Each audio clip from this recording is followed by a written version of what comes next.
Let's see. The digestive health personal checklist every back pain sufferer needs on their side. Part 3.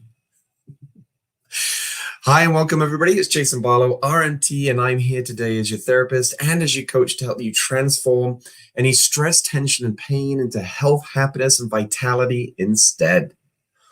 Welcome to part 3 of this 4-part podcast episode. We've kind of spaced it out a little bit more than I would have liked, but nevertheless, it's going to be all together on the podcast or playlist on YouTube.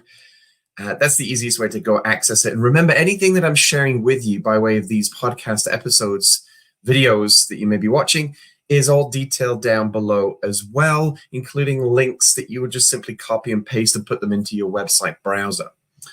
So this digestive health personal checklist, we start to dive into it on part 2. Essentially what I'm sharing with you in this 4-part series is one of the best choices by way of exercises, which is called the breathing squat. That's what I covered in part 1. Again, the link for that is down below. I teach you how specifically to do that particular exercise. Then part 2, I started to plunge into what you can do for a home test to help assess yourself by way of digestive health. We talked about the beat test.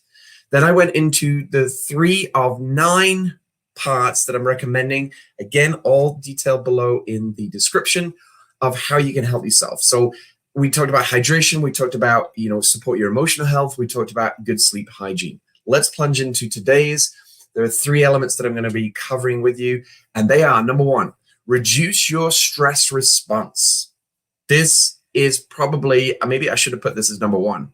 Stress is such a huge thing in our world these days, and we usually think stress is something negative. Now, it can be. I tell my kids this all the time, or when they ask me questions, I always ask them back, what's Dad's answer to that, right? They might say, hey, Dad, is this bad for you? To which I always say, what would Dad's answer be? And they seem to have it dialed in, but obviously not well enough yet that they just remember without having to ask me. But that will come in time. Is ultimately it's the dose that makes the poison. It's the same application when it comes to dealing with stress. How much you can take on is going to be very unique to you. Some people might just get a small amount of stress and it might be the worst thing in the world.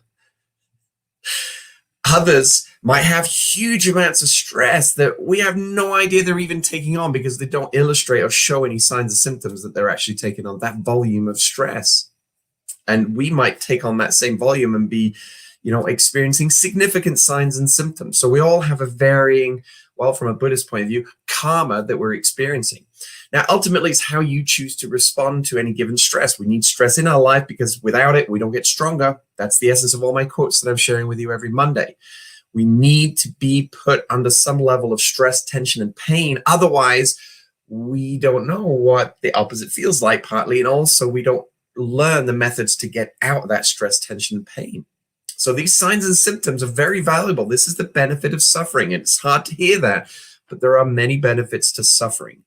Now, I'm not wishing that on anybody. That's not my intent of saying that. But what I'm saying is, if you are suffering, we all do, is what is that teaching us? That's what is most important. What is this teaching us?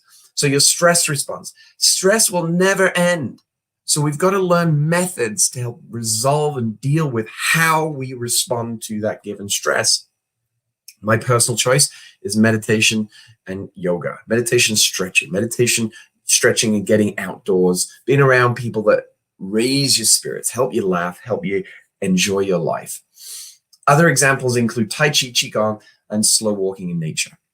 Now let's dive into this is going to be number 5 now of the 9 recommendations. So number 5 is eliminate pro-inflammatory foods like gluten, sugar, and dairy. Now, I talk about this more so in my book. If you've not got a copy, go get a copy because June 1st, I'm pulling it off the website. Then you'll have to pay for it. Small fee, but it's going to include a course with it as well to complement what I'm sharing in my book, just go into more detail for you. But go get a free copy while you can at my website, jasonbarlowrmt.com.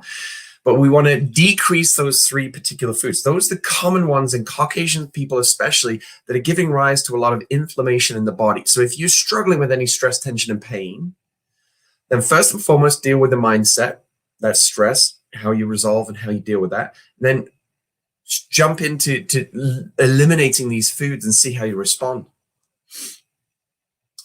You want to then increase anti-inflammatory foods into your diet. So that's your fresh vegetables, fresh fruits. And we want to complement those with sources of protein, because if we have, again, it's the dose that makes the poison, right? If we're having lots of fruits, well, on one level, yeah, you get more vitamins and minerals and some key enzymes, and it's raw, right? It's uncooked, it's not refined. So many rounds of applause for those things. But if you have too much of it, it creates a similar reaction as if you've eaten refined sugar. So we've got to complement those fruits with some proteins to help subdue or pacify the effects that the sugar rising effect that it can have on your blood system. If you want to go test it out, experiment. You may have already experienced it. You feel a bit lightheaded and woozy and jittery, and that's a sign that your sugar levels have elevated above and beyond what it needs to. It's a sign and symptom. Listen to it and adapt accordingly. So your fruits, your vegetables, and then good protein sources would be preferable anti-inflammatory foods to negate the that is what builds up more inflammation in your body. And then number 6 of 9 is getting regular daily activity, which really helps to stimulate your energy, your vitality, helps stimulate blood flow, maintains that muscular health, and get some sunshine, get some fresh air, because especially right now with this past year, we probably spent a lot more time indoors than maybe we've ever done before. Now, as an avid hiker, it's wonderful on one level to see more people out going on hikes, but you have to get out there even earlier, I'm noticing now, or go to trails that not as many people will want to go to. Why? Because it's good to see. Like I say, more people are going outdoors because of COVID situation. People are staying home more, staying in this province more, staying around their immediate environment. But it's also meaning a rise of hikers on the trails. And bottom line is they're getting outside, and that's perfect. That's wonderful. So we want to make sure that we're getting that delicate balance between reducing your stress, and that is more than anything how you respond to it than controlling everything on the outside, which is near impossible. Okay, it's impossible. And then eliminate those pro-inflammatory foods, and then get regular daily activity so that you're just feeling more energized. And it might just be something small to begin with, but getting that movement is critical, because that's going to mobilize the troops. That's going to mobilize your immune system. That's going to mobilize your energy system.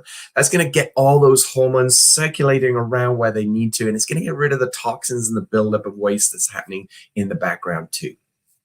Thank you very much for joining me. Hope you found that of benefit. Remember, your muscle health is my number one priority. And make sure you're sharing this, liking it, give us some comments, give us some feedback, and please, ideally, leave a review somewhere in some place. Much appreciated. Thank you very much. Have a great rest of your day, and we shall see you then.